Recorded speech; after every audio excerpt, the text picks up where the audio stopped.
Assalamualaikum warahmatullahi wabarakatuh. Baiklah, kami dari kelompok 5 akan menampilkan hasil diskusi kami dengan topik rancangan perencanaan pembelajaran atau RPP yang beranggotakan saya sendiri Catherine Septianura Zulfa, NIM 18031098 sebagai moderator, Andini Ananda Putri 18031122 sebagai penyaji, Diani Citra Rosi 18031126 sebagai penyaji, Indi Ciaminovita 18031105 sebagai penyaji, Hafiza Sania 18031107 sebagai penyaji, dan Sandra Monika 18031113 sebagai penyaji. Baiklah, materi yang pertama akan disampaikan oleh Andini Ananda Putri. Kepada Andini dipersilahkan. Saya akan menjelaskan materi tentang pengertian, tujuan, dan fungsi dari RPP. Materi yang pertama yaitu pengertian rencana pelaksanaan pembelajaran atau RPP. Menurut Kunandar 2011, RPP adalah rencana yang menggambarkan prosedur dan pengorganisasian pembelajaran untuk mencapai suatu kompetensi dasar yang ditetapkan dalam standar isi dan dijabarkan dalam silabus. Selanjutnya, menurut Permendiknas nomor 41 tahun 2007 tentang komponen RPP meliputi identitas mata pelajaran, standar kompetensi, kompetensi dasar, indikator pencapaian kompetensi, tujuan pembelajaran, materi ajar, alokasi waktu, metode pembelajaran, kegiatan pembelajaran, penilaian, dan sumber belajar. Jadi dapat disimpulkan bahwa RPP merupakan suatu perencanaan pembelajaran yang disusun secara sistematis dan lengkap dan dijabarkan dalam silabus untuk mencapai suatu kompetensi dasar. Selanjutnya materi tentang tujuan dan fungsi RPP. Yang pertama, sebagai acuan bagi guru untuk melaksanakan kegiatan belajar mengajar atau kegiatan pembelajaran agar lebih terarah dan berjalan secara efektif dan efisien menurut Kunandar 2011. Yang kedua, RPP akan lebih mempermudah, memperlancar, serta meningkatkan hasil proses belajar mengajar. Yang ketiga, dengan menyusun RPP secara profesional, sistematis, dan berdaya guna, maka guru akan mampu melihat, mengamati, menganalisis, dan memprediksi program pembelajaran sebagai kerangka kerja yang logis dan terencana. Dan yang terakhir, mendorong guru agar lebih siap dalam melaksanakan pembelajaran yang matang. Sekian materi dari saya kembalikan ke moderator. Materi selanjutnya, komponen-komponen yang diperlukan dalam RPP yang akan disampaikan oleh Sandra. Kepada Sandra dipersilahkan. Yang diperlukan dalam RPP, yang pertama, identitas sekolah yaitu nama satuan pendidikan. Yang kedua, identitas mata pelajaran atau subtema. Yang ketiga, kelas atau semester. Yang keempat, materi pokok. Yang kelima, alokasi waktu yang ditentukan sesuai dengan keperluan untuk pencapaian KD dan beban belajar. Yang keenam, kompetensi inti. Yang ketujuh, kompetensi dasar yang merupakan sejumlah kemampuan yang harus dikuasai peserta didik dalam mata pelajaran tertentu sebagai rujukan penyusunan indikator kompetensi dalam suatu pelajaran. Yang kedelapan, indikator pencapaian kompetensi yang merupakan perilaku yang dapat diukur dan atau diobservasi untuk menunjukkan ketercapaian kompetensi dasar tertentu yang menjadi acuan penilaian mata pelajaran. Yang kesembilan yaitu tujuan pembelajaran yang menggambarkan proses dan hasil belajar yang diharapkan dicapai oleh peserta didik sesuai dengan kompetensi dasar. Yang ke-10, materi ajar yang memuat fakta, konsep, prinsip, dan prosedur yang relevan dan ditulis dalam bentuk butir-butir sesuai dengan rumusan indikator pencapaian kompetensi. Yang ke-11, metode pembelajaran yang digunakan oleh guru untuk mewujudkan suasana belajar dan proses pembelajaran agar peserta didik mencapai kompetensi dasar, suasana belajar, dan proses pembelajaran agar peserta didik mencapai kompetensi dasar atau seperangkat indikator yang telah ditetapkan. Yang 12 yaitu media pembelajaran, 13 yaitu kegiatan pembelajaran.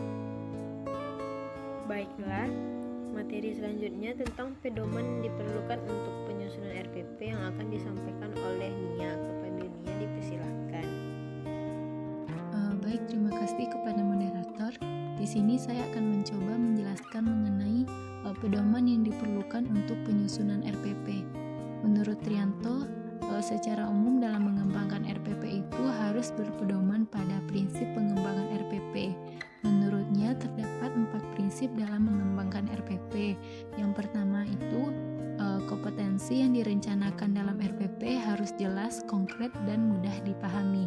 Selanjutnya, RPP itu harus sederhana dan fleksibel. Kemudian, RPP yang dikembangkan itu sifatnya itu menyeluruh, utuh, dan jelas pencapaiannya. Sebelum mengembangkan RPP itu, sebaiknya kita harus mengkoordinasikan dengan komponen pelaksanaan program sekolah agar tidak mengganggu jam pelajaran yang lain.